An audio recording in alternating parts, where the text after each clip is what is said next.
Greetings and welcome once more. As always, I am Judge Zed, aka Zacharias, the Pious of House Lane, first of his name, former Lord of Givashidashir, Harbinger of Sass, and Holy Prince of the Sea of Ash, and Lord of the Game. And today, that game is the only one whose maze craze plays for days in ways that will amaze days and set characters ablaze, Dungeon Crawl Classics. Now, if you were joining us yesterday here on the stream, I am currently doing a Let's Read series of the DCC Quick Start rules, which I will bring up right now. There we are. Yesterday we covered the Thief and the Cleric class, and today we're going to do a deep dive into the Warrior and the Wizard class. I'm pretty excited here. I love the way that DCC does Warriors and Wizards.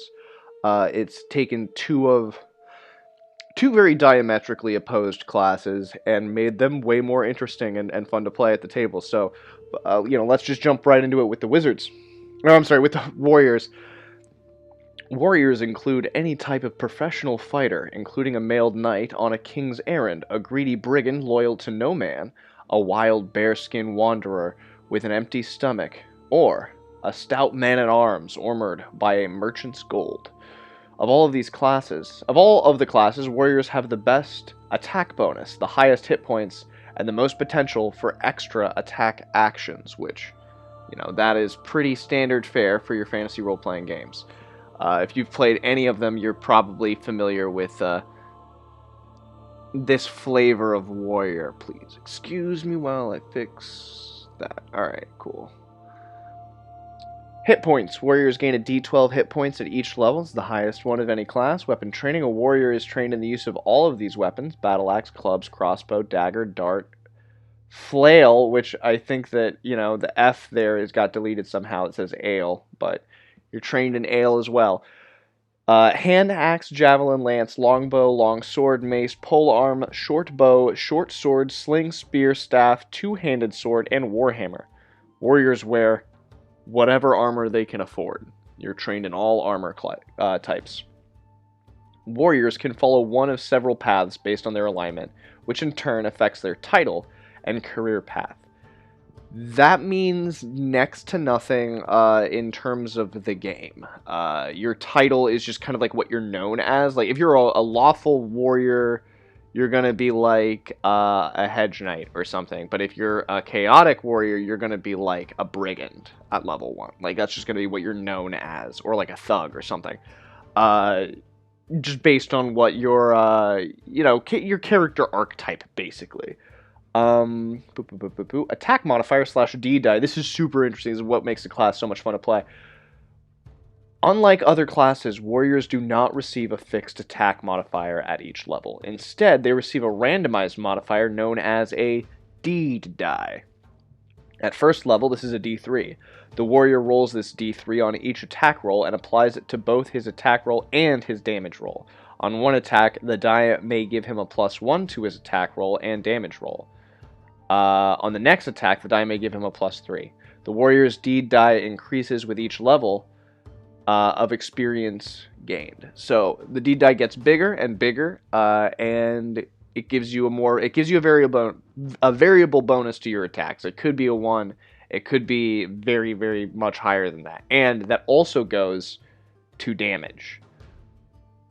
It's pretty crazy at the table when it happens. I actually, one of the reasons I wanted to read this is I was playing with Bauchicha, and she was doing like insane damage with like a flail, and I was like, is this legal? Is this what is allowed in this game? And it's absolutely the way the game is supposed to be played. So confirmed. Mighty Deeds of Arms. This is another thing that goes along with that deed die. It is another thing that makes this one of the coolest martial classes in any role-playing game ever created. Warriors earn their gold with pure physical prowess. They swing across chapels on chandelier chains, bash through iron-banded oaken doors, and leap over chasms in pursuit of their foes. When locked in mortal melee, their mighty deeds of arms turn the course of battle. A brazen bull rush to push back the enemy lines, a swinging flail to entangle the beastman's sword arm, or a well-placed dagger through the enemy knight's visor. Prior to any attack roll, a warrior can declare a mighty deed of arms or for short a deed. So yeah, it's a deed. You do a deed. What is your deed? It's up to you. The deed is a dramatic combat maneuver within the scope of the current combat. For example, a warrior may try to disarm an enemy with his next attack or trip the opponent, or smash him backwards to open access to a nearby corridor. The deed does not increase damage, but could have some other combat effect, pushing back an enemy, tripping or entangling him, temporarily blinding him, and so on. It says the deed does not increase damage. This is true. The deed itself does not increase damage, but the deed die does. As long as you're above a 3 on whatever your deed die is, so 1 in 3 chance at first level of getting off your little deed, then you do it. And the success is supposed to be dictated by how much higher you are than 3. So it's going to go on to say that here. The warrior's deed dice determines the deed's success. This is the same die used for the warrior's attack and damage modifier each round. If the deed die is 3 or higher, and the attack lands, e.g. the total attack roll exceeds the target's AC, then the deed succeeds. If the deed die was a 2 or less, or the overall attack fails, the deed fails as well. So if you miss your attack, but you get a 3 on the deed die, then you don't trip the basilisk. Pretty simple stuff. Really easy to use at the table, really easy to roll at the table, and I think one of my favorite parts about running con games is to see the way that new players to this system are very excited. People who have played 3.5, and I think even 5th edition to an extent, where you have to level up to get these abilities and special attacks. To have all of it at level 1, and you've got some dudes doing like, well, I guess I'm going to do a stone cold Steve Austin stunner on this beastman, and you're just like, okay, let's do it. It's a stun attack then.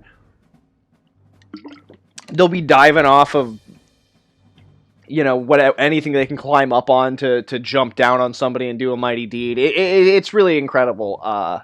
Really cool. Never limit your player's imagination when it comes to the deeds. In combat, a warrior is most likely to score a critical hit and tends to get the most destructive effects when they do so. At 1st through 4th levels, a warrior scores a critical hit on any natural roll of 19 or 20. So increases your crit from a 5% to a 10% chance, basically. That's some pretty cool stuff, and it's going to go up to a 15, I believe, at level 5, if you make it that far. But that's a Herculean feat in DCC. In DCC, everything is so much deadlier than regular D&D. That you have to assume, and the level's capped at 10. So you have to assume that if you're like taking people from a game, or you're even just trying to adapt something from a game where the level cap is 20, just assume a level 10 character is equal in DCC is equal to a level 20 character in D&D. And it's pretty much on point because of how ridiculous these spells and effects will get at that level. And then if you did raise the level cap, so what I would do is I would let my players kind of prestige and then take a new class at 10th level. Like, you've learned everything you're going to learn as a warrior, why don't you start taking some thief levels now, sort of thing. Or even wizard levels, and you get to prestige up to level 20 because I'm gross like that, and I like being gross. Initiative, a warrior adds his class level to the initiative rolls. This is really cool. It helps you go first in combat. I don't think anybody else gets that. Luck, a warrior's luck modifier, if any, applies to attack rolls with one specific kind of weapon. This specific weapon must be chosen at first level, and the modifier is fixed at its starting value. Neither the weapon nor the modifier changes over the course of the warrior's career. The weapon type must be specific, longsword or short sword, not just swords. Right? Because this kind of goes into the whole sliding action die for your level of skill rather than just bonuses and modifiers. And as somebody who's done historical medieval martial arts and used a longsword and a short sword, I can tell you that if you get to that point where using a weapon is an extension of your own body, as a physical extension of your personal being, and becomes muscle memory and second nature to you, when you get a weapon that is a different make and model, like if you switch from battle axe to sword, you might be better off than just a peasant who's used neither. But you're not going to have the same kind of crazy muscle memory, lucky, this is my weapon that I've always used, and I get to use my luck modifier, which is a variable to begin with, on all my attacks. So that's why when Bauchicha uses her flail, she is absolutely wrecking everything around, especially when charging. I love it. I absolutely love it. That's why Bauchicha is still alive in that campaign. Just barely. Oh man, what a crazy story. We won't talk about that right now, but wizards. Moving on to wizards. This is diametrically opposed to the warrior. The wizard is the worst at combat, gets the lowest hit points, could be killed by a level 1 house cat if they aren't careful. Wizards typically owe allegiance to no man, but a demon or a god may hold sway upon their souls. Maybe. Some of them, some aren't like that. Wizards include tight-lipped warlocks studying ancient tomes, witches corrupted by black magic, demonologists trading soul slivers for secrets, or enchanters muttering chants in lost tongues. Wizard control the forces of magic, but these powerful magics are unpredictable and wild. Unlike clerics whose faithful service is rewarded with divine powers, wizards wield magic through a mastery and dominance of forces in which they are not always voluntary participants. Wizards gain 1d4 hit points at each level. So, yeah, just as a warrior may be paid in gold to slay, a wizard may be paid in knowledge to do the same. Although the wizard's going to be much less capable unless they've got some offensive magic spells. Feel bad for them white wizards. But we won't talk about, again, we won't get too deep into like the white-black magic aspect that shows up in the Longmar setting, although that is something that I've plucked right out of Longmar, and that's going into all of my DCC games. But again, that's the beauty of this game, is its hackability. Let's keep going here. Wizards receive, like, next to they don't know how to use anything. They know how to use a dagger, a longbow, a short sword, a short bow, a short sword, and a staff. Which, I think that's decent. That's more than I would expect for wizards. I would expect it to be like, yo, wizards know how to use a staff and a dagger. Good luck. And a crossbow if you spend a month teaching them. But yeah, wizards rarely wear armor as it hinders spellcasting. So this is true. Every piece of armor comes with a check penalty that applies to checks that usually have to deal with class-based abilities. So thieves have a minus to a lot of their dex-based or agility-based thief skills, and wizards have a minus to their they have a minus to all their magic casting. So you pretty much just, if you're lucky as a wizard, you pick up some padded armor and you just call it a day. Wizards pursue magical arts according to their natural inclinations. Chaotic wizards study black magic. Neutral or lawful wizards seek to control over elements, and wizards of all persuasions practice enchantment. So again, alignment is not gonna come so much into play here. At least not mechanically. You're not going to be locked into certain things as it was now.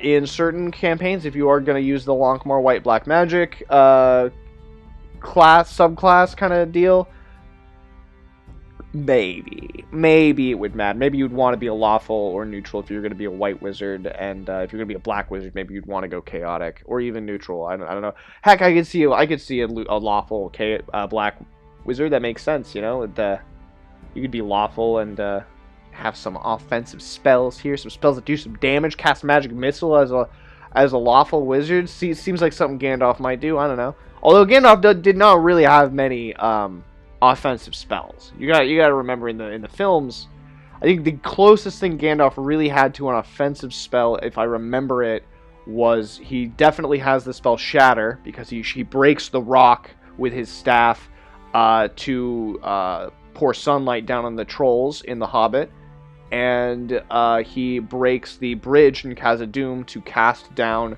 the Balrog of Morgoth that was chasing him down. So again, those are the two. And then he's got like a light spell. He's a white wizard. He does not have any offensive. He's not casting a magic missile. Saruman, on the other hand, he went neutral. He was like, look, you keep your white magic. I'm getting magic missile. I'm getting some stuff. Now, Gandalf was gray at the beginning, so it's assumed that he potentially did. But let's stop talking literary stuff and talk magic. Magic is unknown, dangerous, and inhuman. Even the best wizards occasionally fail to properly harness a spell with unpredictable results. Wizards thus inculcate their preferred magics lest they err in casting a spell and corrupt themselves with misdirected magical energies. At first level, a wizard determines 4 spells that they know, representing years of study and practice. As their comprehension expands, a wizard may learn more spells of progressively higher levels. Known spells are determined randomly. They may be of any level for which the wizard is eligible. So, that's your wizards. Alright, finally on the wizards. Wizards cast spells by making a spell check. A wizard spell check is usually 1d20 plus their intelligence modifier plus their caster level. So this is going to take, we're going to take a look at some of these spells, and you're going to see the variable effects that they have. But we'll have to wait till we get to that. Now, next up, supernatural patrons. As stated earlier, wizards may be given knowledge for going around slaying or doing quests. Now, who's given them that knowledge? It's their supernatural patron. Wizards weave magic spells in constellation with powers from supernatural places and the outer planes. Demons and devils, angels, celestials, ghosts, outsiders, devas, genies, elementals, chaos lords, spirits, elder gods, alien intelligences, and corrupt and concepts foreign to mortal comprehension whisper secrets in exchange for favors best left unexplained. Gaining and invoking a patron is powerful magic and is not covered in these starter rules. For further information, see the DCC core rulebook. Luck. A wizard's luck modifier applies to rules for corruption and mercurial magic. So, if you do get some corruption, you have a chance of off-putting it by being lucky. Languages. Wizard knows 2 additional languages for every point of int modifier they possess. So, you'll know more languages. You can write your spellbook in a language that most people don't speak. The common language is common. So if you don't speak common, you could write your spellbook in, or if you don't want the commoners to read your spellbook, you write in Draconic or Elvish or another language. Hey, speaking of other languages from the Demi-Humans, let's talk about the 3 Demi-Human races. Dwarves, Elves, and Halflings. Now, they're really common in a fantasy setting. They're not in every fantasy setting. Obviously, Fafhrd and the Grey Mousers, just strictly humans. Elves are leaving the Middle Earth in the Lord of the Rings setting, so they're not always around. The fact that they're in the final battle at the end of the movie. We won't talk about it. We're not going to do it. Elves, Dwarves, Halflings, or as the Tolkien estate would really like me not to call them, hobbits, do inhabit many fantasy worlds, and if you want to have them in your campaign, you can. The core book does, it assumes that you're going to be using kind of like a race as class sort of system, which personally I have no real issue with. I think that that's better than bringing a new player to the table and sitting them down and being like, all right, pick your race and class. I'm just like, it's just, it's two terms that are kind of like loaded in a lot of ways, and I feel like they turn people off to the hobby. So I replace class and race where appropriate with the term role when I'm running a game that uses class as race. After all, we're doing role playing, not like class playing or race playing. So it makes sense that your role is called your role. Now, dwarves are stout, short, demi-human race with an unabashed love of gold. Nothing pleases them more than the gleam of gems and the solidity of a gold ingot. Dwarves likewise love to fight, wildly swinging a weapon with brutal effectiveness as they chop their way through their foes. Now, the dwarves are as a class, they function similar to the warrior class, although they get an extra kind of offhand attack, assuming that because they're so stout and fortuitous, that they use shields very well, and it kind of makes a little bit of sense. Dwarves live far beneath the ground and rarely set foot above it. Dark caves and deep cities were once your home. Adventuring dwarves include exiles defenders selling their martial combat, curious craftsmen trading their talents, or bitter renegades unwilling to settle for their lot in life.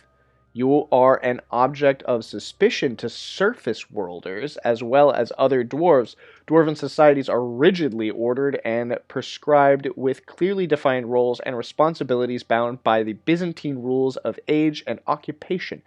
Any dwarf who rejects this lawful model of insular defensiveness to pursue a vocation of gregarious curiosity is, to his fellows, a loose cannon or possibly a traitor.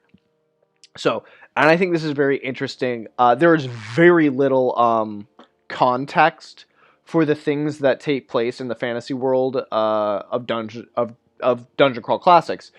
But I find that this paragraph on the dwarves is just super. It's very intriguing because it really does paint a picture of, they live underground. They're almost like an ant colony.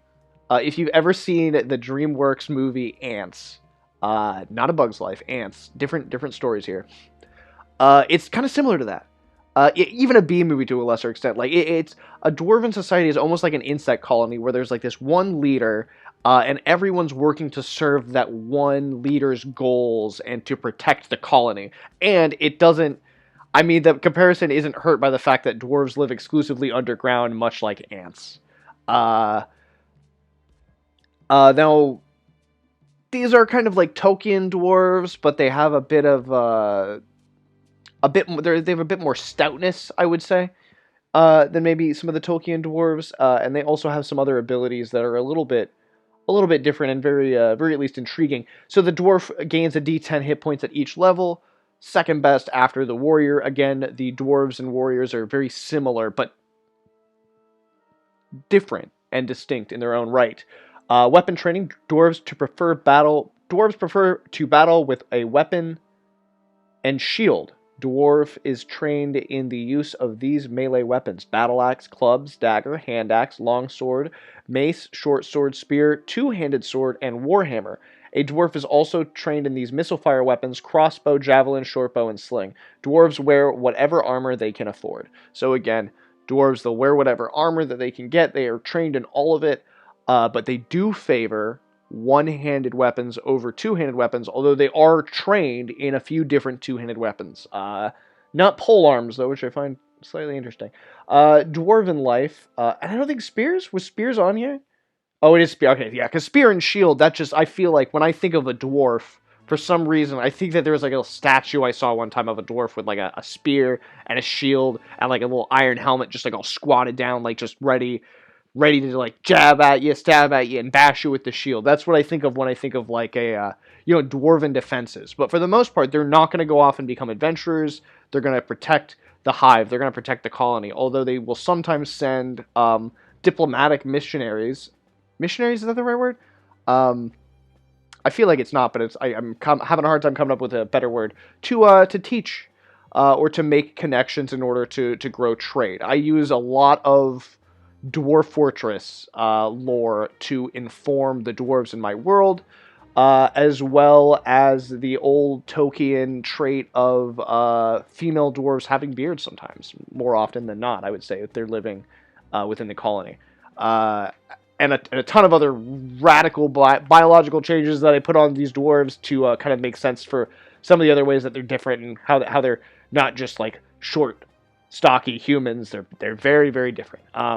But those aren't changes that happen in this book, which is what we're talking about right now, and I keep going on tangents today. Alignment.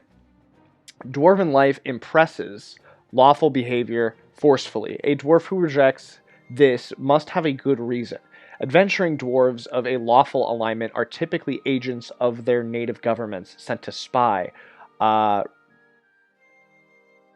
reconnoiter, procure goods, or build alliances. Chaotic dwarves are exceedingly rare in their home countries.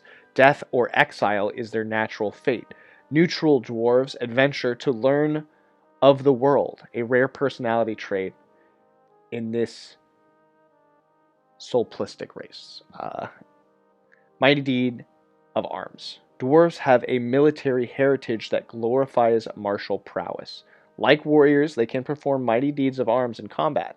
See the warrior entry for a complete description. So yes, the dwarves get a mighty deed of arms, just like the warrior, but unlike the warrior, they get sword and board. Dwarves excel at fighting with a shield in one hand and a weapon in the other.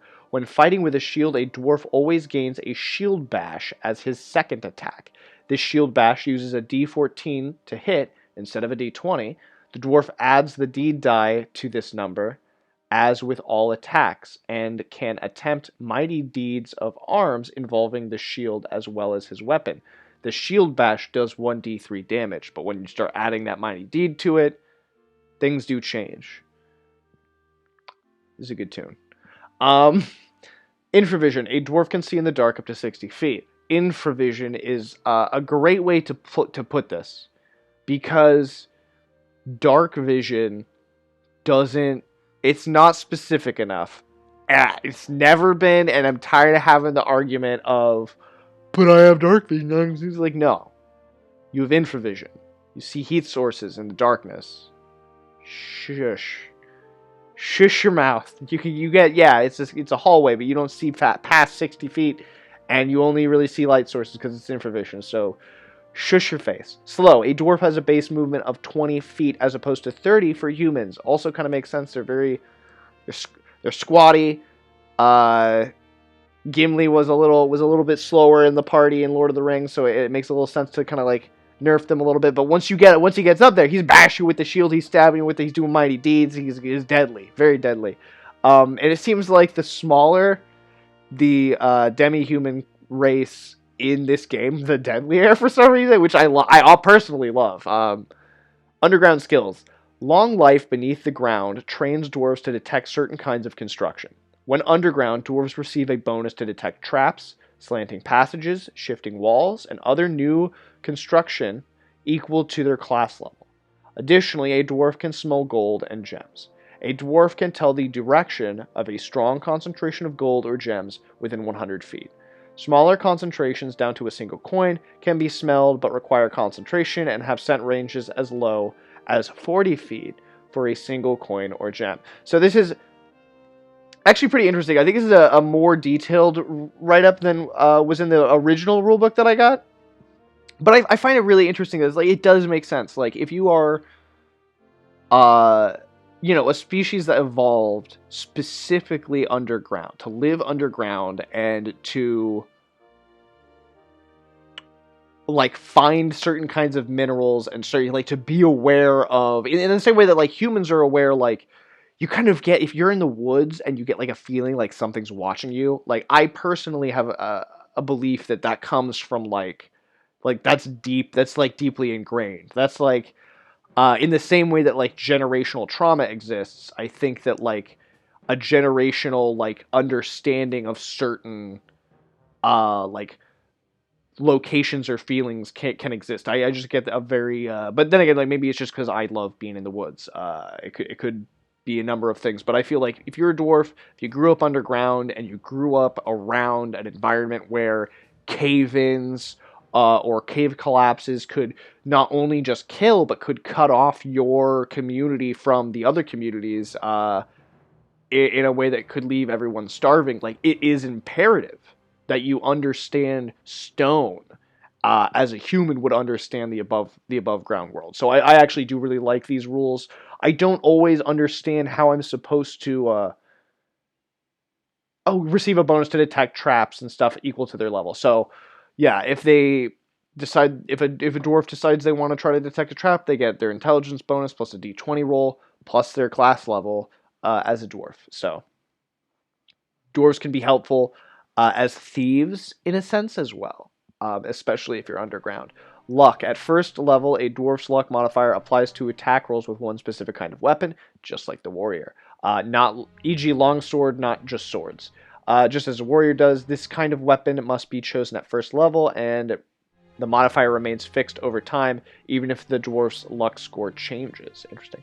At first level, dwarf automatically knows common, the dwarven racial language, plus one additional randomly determined language. So dwarves, they spend a lot of time underground, they spend a lot of time reading and learning, and so you'll learn some other languages, at least one other language as well as dwarven and common, because common is the lingua franca. It's not always assumed that common is anything other than just the common language. I've 100% played in campaigns where different human factions speak different human languages, and common has just become like it's like Latin within the medical community. If you're like a merchant or a trader, you use common because it's what everyone knows, and how you describe common in your fantasy world is 100% up to you. But it's just assumed that a lot of the characters know it. And in DCC, it is kind of assumed that common is the human language, the basic human language that all humans speak. And that is the dwarves. They're a stout people. They're a courageous people. They have a love of gold and stone, and I love dwarves. I don't really identify with them very much. Like of the fantasy races, in D&D there are a lot more than just the three that are in DCC, and there are even like sub races, which is another term that I absolutely fucking hate in role playing games. But that's not a conversation for today. We'll move on to elves, which I do kind of relate to a little bit here. Elves are a strong, slender demi-human race native to the woodlands and shaded forests. Elves live for more than 1,000 years in small cities of like-minded individuals. These elves who study the martial or magical arts may find themselves in search of an arcane relic, a divine token, or a legendary weapon. These seekers comprise the rare elven adventurers encountered by humans. Elven longevity, combined with their skills with magic, has created many legends about their racial roots. Whether elves really have a traffic with demons and gods is for them to know and for other races to discover. Elves can cast spells as wizards do. An elf of the same power level as a human wizard can also has many decades of combat experience. As such, elves typically cast their spells just as competently as human wizards and also have martial skills.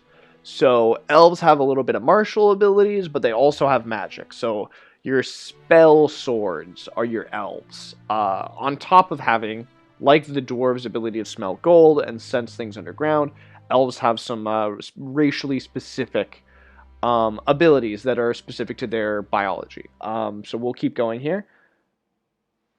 Hit points. An elf gains a D6 hit point at each level, so it's not as good as a dwarf, but it's on par with the thief, which is of like standard elven like body build. They're just super they're super scrawny. They live in the woods. Depending on who you ask, they either eat only plants or refuse to eat any plants. And so having like such a one-sided diet does tend to make them like very lithe. And yeah, so it makes them a little bit more agile. So having hit points on par with the thief makes a lot of sense in that regard. So D6 hit points at each level. Weapon training. An elf is trained with the use of a dagger, javelin, lance, longbow, long sword, short bow, short sword, staff, spear, and two-handed sword. Elves often wear armor of mithril, even though it affects their spellcasting. Because of their sensitivity to iron, as explained below, elf characters are trained from an early age with mithril weapons before they depart on a life of adventure. They have acquired mithril equipment. So, unlike dwarves, Elven Society is a very curious one. It's not insular. They are living above ground, mostly in forests. And they have no issue sending people off to explore and be curious and to find more out about the world. And I think because of this, I do kind of relate to them more. I'm a very curious person, and I like to go out, especially into the woods, and explore things, especially if it's an abandoned structure in the woods. I feel very drawn to them. It's so weird to say, but like, yeah, that's why I relate to elves. At first level, let's continue on here. At first level, an elven character may purchase one piece of armor and one weapon that are manufactured of mithril at no additional cost. Mithril armor weighs slightly less than iron or steel armor of the same type and can be worn by the elf without pain normally associated with metal armors. So in DCC, because of their love of trees and of living things, and for some reason they have an allergy to iron, which I'm sure will be explained later on here. But yeah, they are allergic to iron. You can't use it. It hurts. It burns. It freezes. Kind of thing. Alignment with their multi-centurion lifespans and proclivity for observation over action, elves tend towards chaotic or neutral alignments. Because they outlive many institutions of authority, elves are not often lawful alignments, which I think is super interesting. That is at odds with some of the Tolkien elves. I think. I feel like Elrond is a very lawful figure in those stories and is not so neutral or even. I wouldn't call Elrond chaotic. That's for sure. So. Magic. Elves practice arcane magic sustained by traffic with otherworldly creatures, much like the wizards. More so than human wizards, actually. They form relationships with specific demi-beings and they can directly request aid from beyond.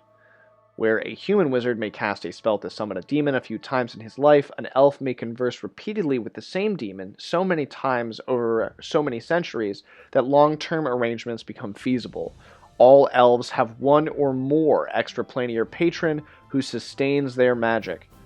As such, their spells tend more towards those associated with elemental or demonic powers. For more information on patrons and the spells associated with them, see the DCC RPG rulebook. And as a judge and as a game master who loves running role-playing games, especially running their own custom homebrew systems and stuff, I was very intimidated by the patrons. And I've just recently started writing up my own patron for use in a campaign, and it ain't that hard. It ain't even that bad. And I'm writing up all like 3 spells to go with the patron too. It really isn't as bad as you may believe it to be. So don't be too intimidated here. Infravision. Elves can see up in blah, blah. An elf can see in the dark up to 60 feet. Again, I think this makes sense. Elves live in the woods, specifically in the trees. What else lives in trees in the woods? Jaguars and leopards. What else is super spry and hunts mainly in the woods? Yeah. I think that elves, more often than not, as cool as I think it is for like, oh, it's neat The Witcher has cat eyes, I think elves have cat eyes in that same sense. You know, they are predators, forward-facing eyes. Elves are immune to magical sleep and paralysis. I believe this is because elves don't sleep. In other editions of D&D, I actually have the AD&D complete book of the elves, which goes on to give you like a full, write up on the elven culture and different elven, ethnicities and stuff. But I don't agree with everything from AD&D, and I don't, I love the Drow, but I hate their origin story. Like, I don't know what to do. Vulnerabilities. Elves are extremely sensitive to the touch of iron. Direct contact over prolonged periods causes a burning sensation, and exposure at close distances makes them uncomfortable. An elf may not wear an iron armor or bear the touch of iron weapons for extended periods. Prolonged contact with iron causes 1 HP of damage per day of direct contact. So if you put an elf in iron, in irons, then that elf is going to be taking damage every day. Although they do heal a point of damage every day, as long as they're comfortably meditating. So an elf might be able to offset that, but it would give them a really terrible rash, I would say. And then if you lock them in an iron cell, I think it might actually kill them after a while, which would be bad. Elves are astute and observant. All elf characters receive a +4 bonus to detect secret doors. Moreover, when simply passing within 10 feet of a secret door, elves are entitled to a check to detect it. So this is even more than the dwarves get underground, but it applies to every secret door. It just applies to all secrets, because it's like an elf. It's like, look, I lived for 2,000 years. Like, I've seen a secret door. Like, you know, like the whole party's like, oh, a secret door. It's like, oh, what? You know, like, look, this isn't even that cool of a secret door. Like, this is like a C tier secret door. I've seen secret doors way cooler than this. Way. They don't. Well, let's just say they don't make secret doors like they used to. Like, that's how an elf character would see a secret door. And so they are way better at it. Luck. With their long lifespan, elves have an ample opportunity to practice their magic craft. At first level, an elf may choose to apply their luck modifier, if any, to a spell check on one spell of their choosing. That modifier does not change as the elf's luck score changes. Languages. At first level, an elf automatically knows Common, the Elven racial language, and one other language. An elf knows one additional language for every point of int modifier. So, the elves are a bit of a... They're a bit like the wizard. They're very close to the wizard, except they automatically gain an interdimensional patron, which is super rad. They can add their luck modifier to some spells, which is also really cool. Doesn't always happen, though. And I think they get a better critical tables and attack bonuses than a wizard would, because that is how that would function. I don't think that we're not gonna see that in the actual class build. You don't get a mighty deed as a wizard, because, you know, I'm not giving... No. Wait till you get 10th level and you start getting a mighty deed. Don't even give me that. I don't even want to have it at the table.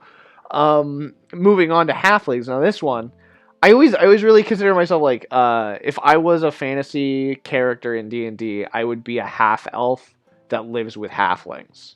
Like 100%. I don't, you know, like, someone draw that for me, please. But halfling are little folk with big appetites and a comfortable home, which they plan to return to as soon as this one little quest is completed.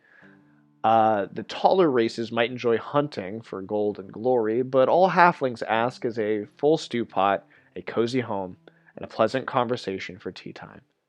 Halflings' small stature and modest goals let them escape the notice of most major powers. They keep to themselves and make contact with others only when they are inadvertently drawn into the affairs of the taller races. As they call elves dwarves and humans, they call it dwarves, the taller races. I love it. Halflings prefer lives of farming, gardening, beer brewing, and other simple crafts. The few that take up adventuring are usually traders or ne'er-do-wells who have somehow been thrust outside the ordered nature of their normal lives. Halflings gain 1d6 point at each level. They're small, but lucky. I love halflings so much. I know that they're hobbits. I call them the hobbity-hoy, because that is the Scottish term for a tween. Like somebody, like an awkward, like you're not quite a teenager, you're not quite a boy, you're not quite a man, like you're a hobbity-hoy. That's what I call the halflings in my games, because that's very legally distinct from J.R.R. Tolkien. Total aside, there have been some archaeological discoveries of early humans with small statures and large feet.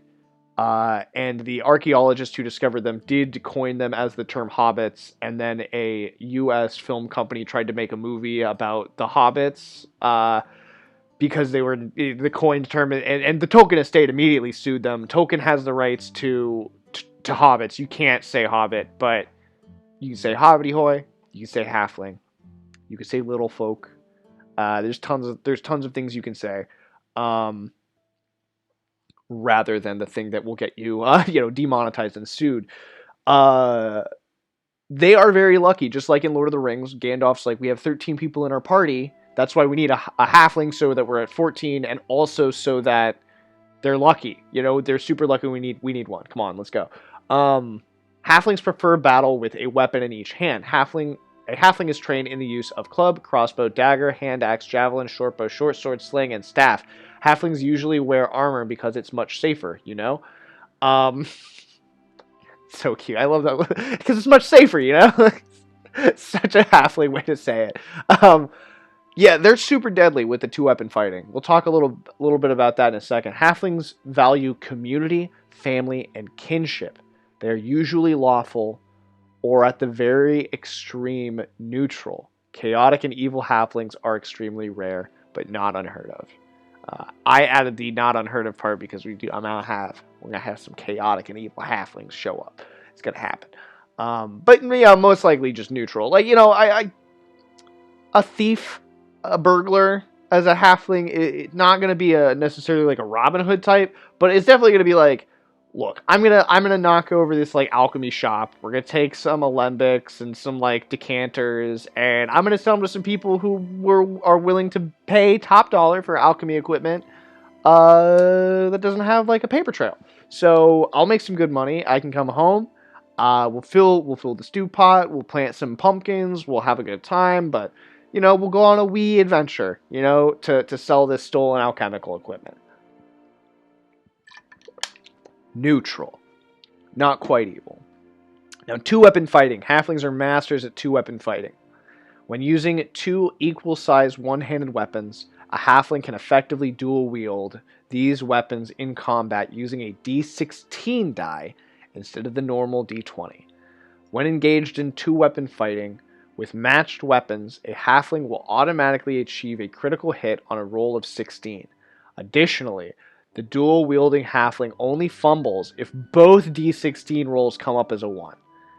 So what this means is if you're a halfling and you have 2 daggers, you, instead of rolling 1d20 to attack with your dagger and stab, you can roll 2 d16s and stab with both daggers in the same turn. That's pretty big, because most classes have to wait until 5th level, which is, again, a Herculean feat for any role player to do, in order to get 2 attacks in one round.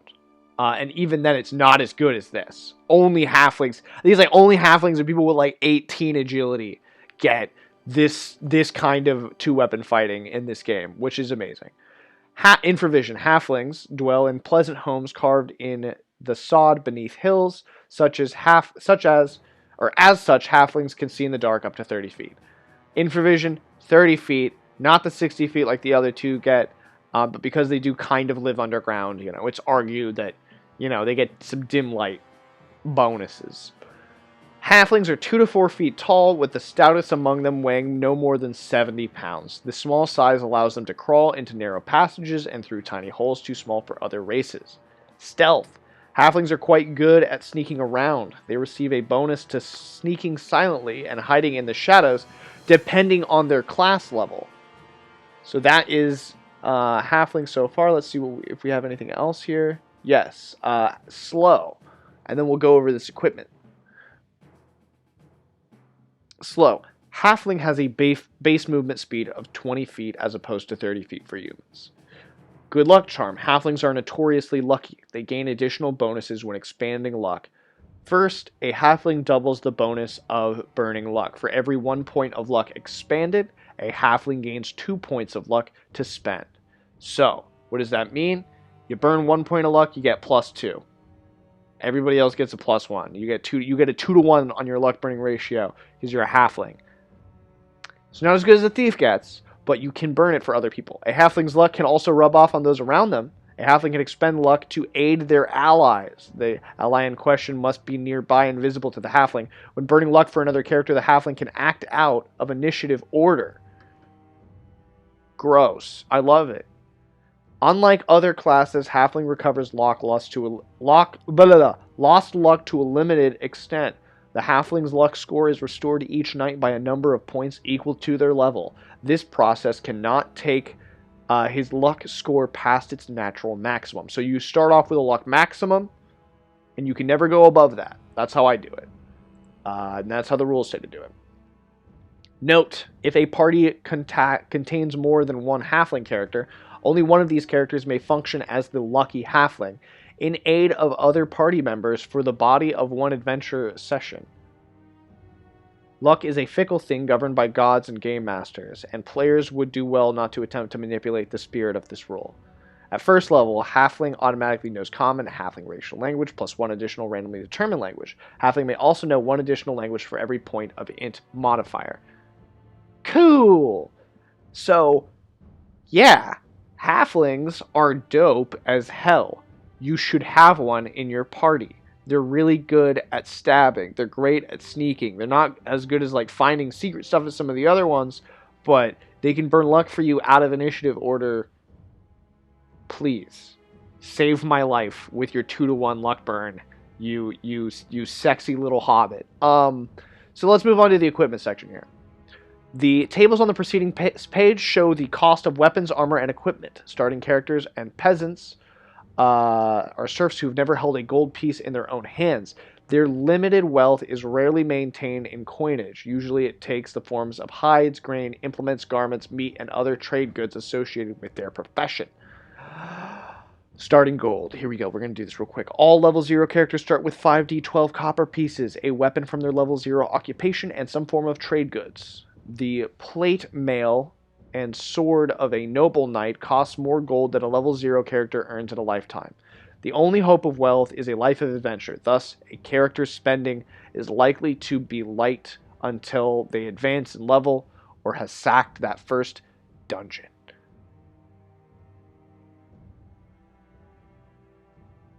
Yep, cool. So let's take a look at some of this stuff. We'll start with the weapons. Starting with weapons here. I'm going to move myself over so I'm not in the way. Hello. You got your standard medieval weapons fare.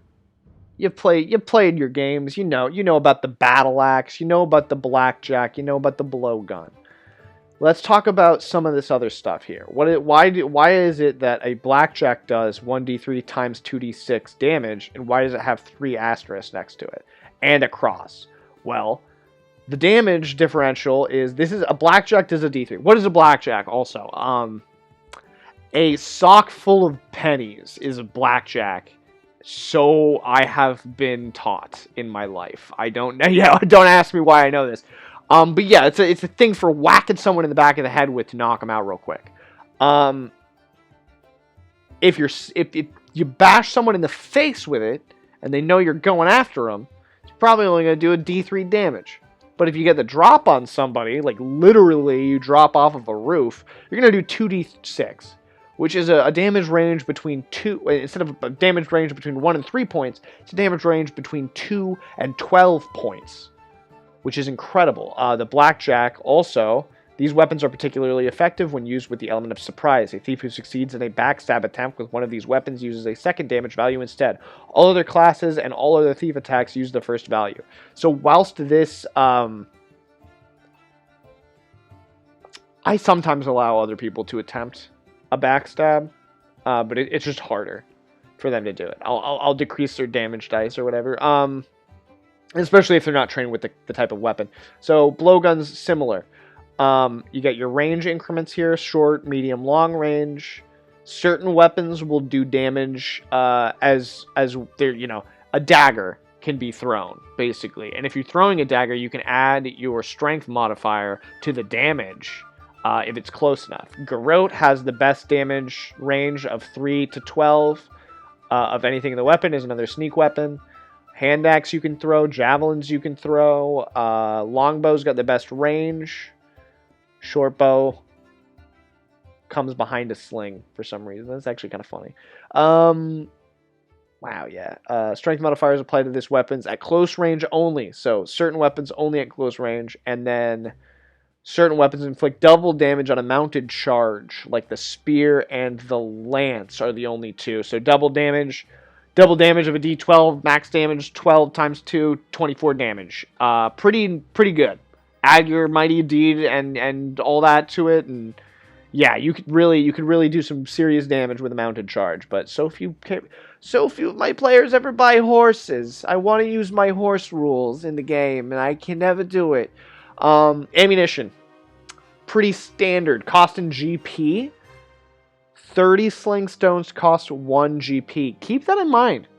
If any of your characters run across like children, like who have been collecting sling stones, because that's a great way for little kids to make money in a village, is to collect sling stones to try to sell to adventurers who use slings.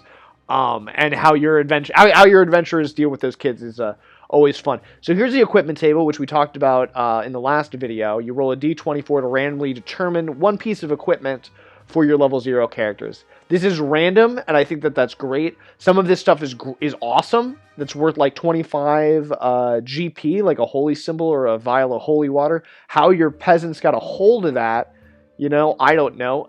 10 feet of chain is worth 30 gold pieces, which is also incredible. Thieves Tools, you can also get at level 0, which is very good. Being a thief in DCC is kind of tough without Thieves Tools, because the way that the money economy works, it's difficult. If you don't, and depending on what funnel you go through, you might not actually get any money from it. Like, there's a couple funnels that just like, yo, there's no money in here. Like, why did we do this? Why did we do this crazy thing? There's no money in here. We're still poor. We're just level 1 and poor. So, yeah, you can get some good stuff, and then you can sell that stuff for money later on. They do really encourage that kind of trade.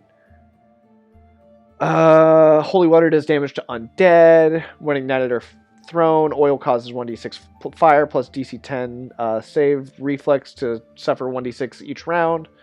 1 flask of oil burns for 6 hours in a lantern. The armor now we'll talk about. Armor's good. Armor's always fun.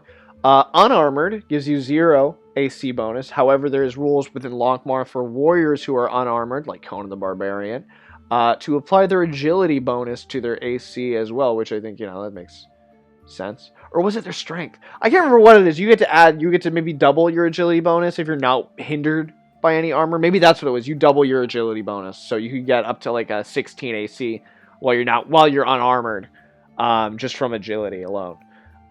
Padded is +1. Leather's +2 with a -1 check penalty. So leather, you get a -1 check penalty. That applies to sneaking. That applies to your spell checks. That can apply to. Apparently, it doesn't apply to weapons attacks while you're wearing that armor. But trying to jump over a ravine for a warrior, it'll add to. And full plate's a -8. So you're gonna just be like. You're just going to be fighting. And you minus is 10 to your speed. So a dwarf in full plate can only move 10 feet around. Keep that in mind. That's 2 squares on a standard 5-foot square dungeon mat. As you get up to scale mail, you start taking speed minuses. Fumble die. Depending on what you're wearing, you have a fumble die. It'll go up. You'll roll on your fumble table, and bad stuff will happen when you roll a 1. And it will be worse depending on how encumbered you are with your armor. Ooh, I should increase that with encumbrance if players go. Yeah, never mind. Shields will also, if you're unarmored with just a shield, you get +1 with -1 to your check penalty, cost in GP 10 gold. Yeah, and a full plate armor, it costs 1,200 gold, which is insane in this game. That's a lot of money. Quite a bit actually. So we're gonna jump up here to the combat section now. The encounter between characters and monsters forms the basic structure of the game. This is true, and even in Dungeons and Dragons, the basics of the game is combat. Everything else has kind of just been tacked on over the years. A well-crafted encounter includes deliberations by the judge regarding the monster's reactions, their motivations when they take actions, and whether they will negotiate or immediately enter combat. It is assumed the judge has considered these elements and properly adjudicated them when in his adventure. So that's what's expected of you, the judge, in this game. Be sure to account for the ability to see and hear the enemy, light sources, communication barriers such as different languages, and other such things. All very interesting when you take them into combat. They're interesting enough in a tavern, or in like an urban setting, but when you're actually in combat and you start to try to like let's talk. Can we talk? Can we talk our way out of this? It becomes very interesting. Humans and elves move at 30 feet per action. Dwarves and halflings move 20 feet per action. If characters are encumbered with metal armor or a heavy load, they move more slowly at the judge's discretion and on the armor table we just saw. So again, ways you can adjust things. Marching order. Prior to entering combat, the player should determine the order in which their characters march. In low-level play with hordes of level 0s and level 1 and first-level characters, we recommend the table center method of determining marching order. This is actually really cool if you're in an in-person game. Each player arranges his character sheets in order, so the one closest to the table center is closest to the front of the marching order, and the one closest to the player is the rear of the marching order. The assortment of character sheets closest to the table center then forms the front rank of the party. So this is actually an interesting way if you're doing level 0 and you have these little square character sheets that are about the size of a note card, then you can organize those in front of you in the marching order. It becomes a little bit more difficult when you're using full-size character sheets. However, they're landscape size, so you can actually stack them in front of you pretty easily if you're at a big table. But if not, I always recommend, if you have miniatures, use them. If you don't have miniatures, think about using something else. Think about using bottle caps for your player characters and M&Ms for the enemies so that they can eat the enemies after they defeat them. That was always a fun thing that I did with my friends in high school. But I haven't played an in-person game of DCC in over 12 months. So moving on to initiative. In low-level play, especially with large masses of characters, so in the funnel, each person has 4 characters. If you're playing with 5 people, that's too many to roll initiative for. Roll once for each player, applying the highest initiative modifier among his characters. Then roll once for the monsters. When each player acts, he declares actions for all his characters. First, determine surprise. If the characters were not aware of their opponents, or vice versa, they are surprised. Being aware of an opponent means seeing them make a check, to hear them approach, or otherwise noticing them through magical or mundane means. Surprise characters do not act in the first round of combat. After the first round, they act normally on their initiative count. So surprise is super useful. It's an old standby. If you played turn-based computer games and not any tabletop role-playing games, you might be familiar with surprise and how it functions. It comes from tabletop role-playing games and was later co-opted by JRPGs and Western RPGs, and I think it's cool. I use it all the time. I think you should too. I think everybody should use surprise. It's very useful.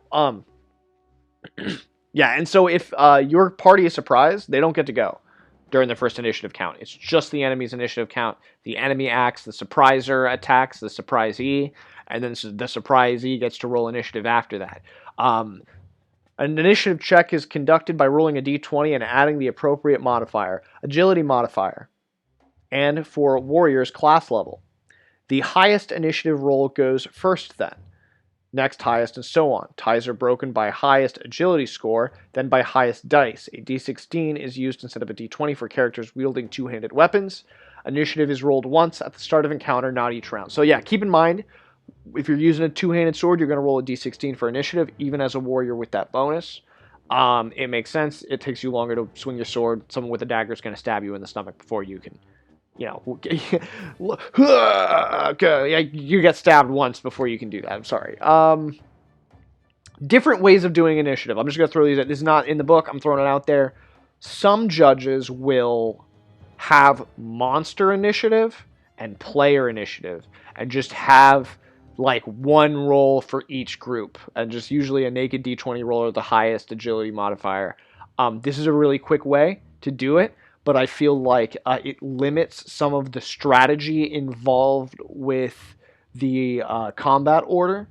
It does keep things going faster, but it does limit that strategy a bit. So what I like to do, recently I've just been running a small group with like 3 PCs and 2 players, so it's been really easy. I have just been using regular initiative. But in the past, if I'm running an open table game, I will have the party roll initiative at the beginning of the session before we ever get into combat. And then I roll initiative for the monsters into the player's pre-existing initiative order for that session.